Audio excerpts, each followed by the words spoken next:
ইনকিলাব মঞ্চের মুখপাত্র শরীফ ওসমান বিন হাদিকে হত্যা চেষ্টার মামলায় প্রধান অভিযুক্ত ফয়সালের বাবা হুমায়ুন কবির ও মা হাসি বেগম আদালতে স্বীকারোক্তিমূলক জবানবন্দি দিয়েছেন। তারা বলেছেন, ফয়সালের সব অপকর্মের বিষয়ে জানতেন তারা। হাদিকে গুলি করার পর ফয়সাল ও তার সহযোগীকে পালাতে এবং ঘটনায় ব্যবহৃত অস্ত্র লুকাতেও তারা সহযোগিতা করেন। বুধবার ঢাকার মেট্রোপলিটন ম্যাজিস্ট্রেট মোহাম্মদ মনিরুল ইসলাম তাদের জবানবন্দি নেন। এরপর তাদের কারাগারে পাঠানো হয়। জবানবন্দিতে ফয়সাল করিম মাসুদ ওরফে দাউদ খান ওরফে শুটার ফয়সালের মা বাবা আরও বলেন, ফয়সাল ঘটনার দিন সকাল থেকে কোনো মোবাইল ফোন ব্যবহার করেনি। সে আগের রাতেই হাদির পরবর্তী দিনের কর্মসূচি সম্পর্কে জানত।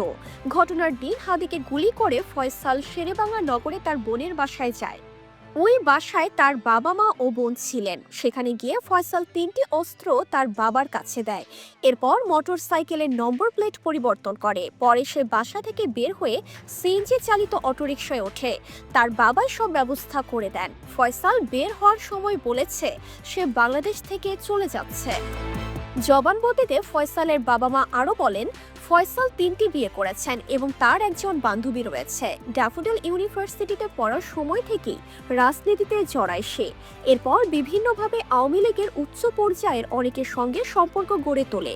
ছেলে ফয়সাল মাদক গ্রহ সহ নানা অপরাধে জড়িত ছিল, এসব জানতেন বাবা মা। তবে তার সঙ্গে পরিবারের ঘনিষ্ঠ সম্পর্ক ছিল না বলেও জানান তারা। ফয়সাল সাধারণত অন্য জায়গায় থাকতো, আর তারা মেয়ের বাসায় থাকতেন।